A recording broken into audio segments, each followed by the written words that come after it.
How do we shift our household to be more cooperative and peaceful? Are you tired of the constant arguments and constant nagging and really want to make that shift?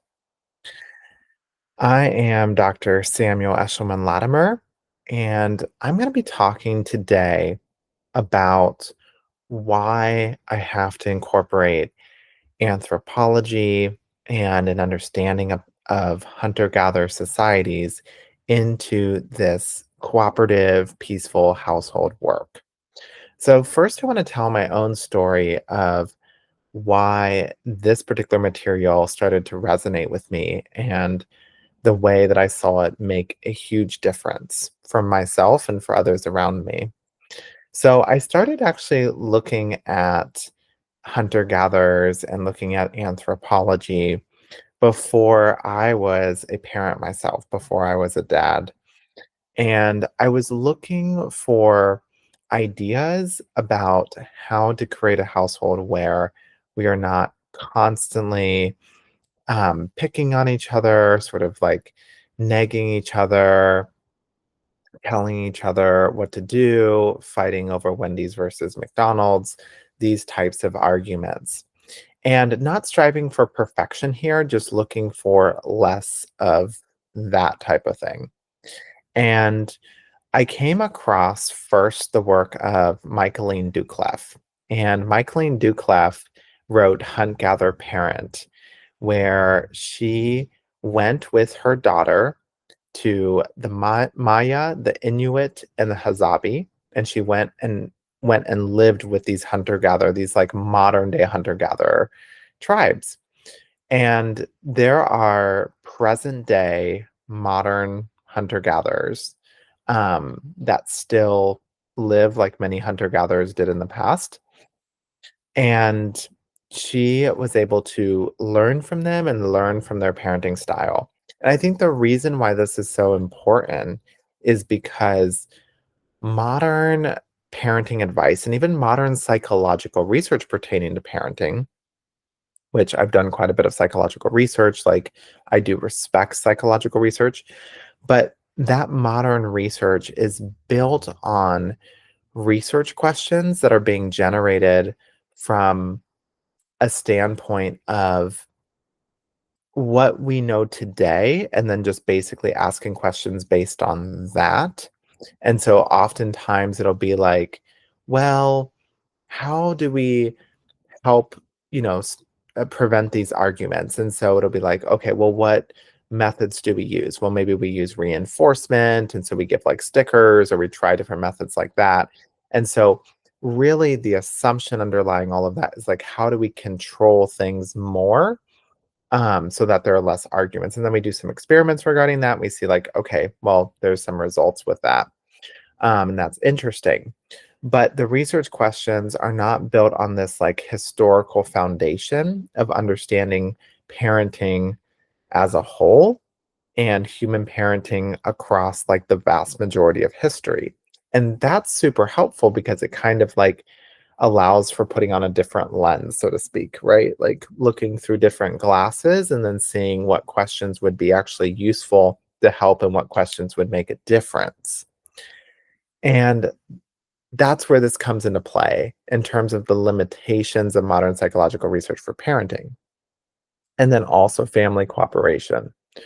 And this is the work of, so Michaeline Doucleff is sort of like um, um, modern individual sort of popularizing this work, but then there's also David Lancy with the anthropology of childhood, writing about that. Um, Elena Bridgers, you might have seen her Substack before, and I've also spoken with her and interviewed her as well. And um, and others that are doing work in this particular area, Nikhil Chaudhry. So just to sort of introduce this area. So I'm going to be doing quite a few videos trying to describe different elements of this. And before saying kind of my 3 points too for today, I want to say too, like, this is not about idealizing hunter-gatherer societies.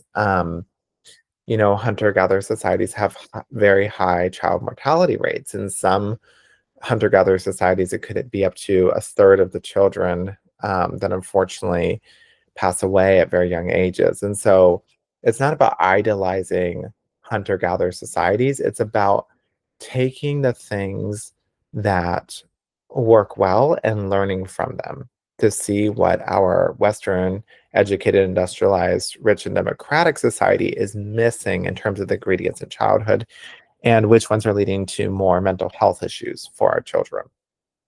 So there's so much here that I have learned from and that I'll be integrating.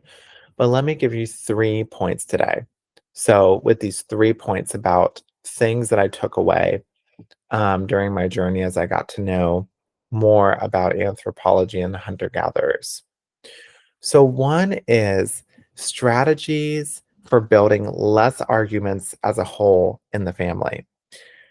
So, less arguments come from less words in general.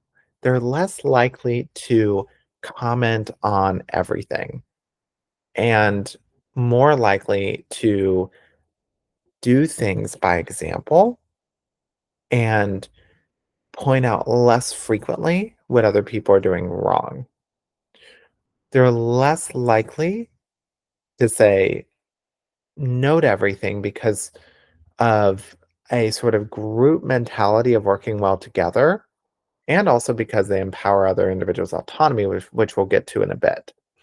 But in a lot of these societies, yes, you see less just general sorts of arguments and the different techniques that can be used there.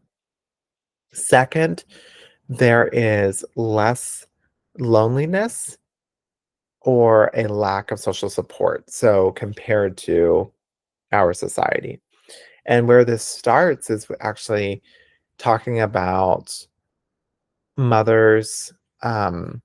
So, when mothers are with their newborns and the amount of social support that they receive. And basically, they receive a ton of social support. In hunter gatherer societies, it's very common for there to be alloparents. And so these are a lot of other individuals that are close to the family who are also helping out with the child rearing and helping out with the parenting over time. And this puts less burden on the mother to just be responsible for everything and manage everything. Dads are involved as well. And there's also a lot more other individuals involved. Could be aunt, could be grandma, could be friend. A lot of these different hunter-gatherer societies, they live in like these smaller camps of um, like 30 to 70 individuals, give or take. And so that sort of tribe is staying together and working together to do the parenting together and support each other. And for now, the last thing that I want to mention is how they both balance having a very strong sense of community and family mindset. So it's kind of like what's best for the group, not best for the individual, which is similar to collectivist societies, but then also have a high amount of autonomy. So autonomy is not independence. So independence is like doing things by yourself, right? Like you're going to do it alone, you can do it yourself, and that's helpful in certain cases. Autonomy is more about I don't interfere with what you're trying to do and tell you what to do or try to control you. So autonomy is working at the same time as the family mindset. So, in other words, I trust that you have the best interest for all of us because you're doing your stuff by yourself for the benefit of our tribe.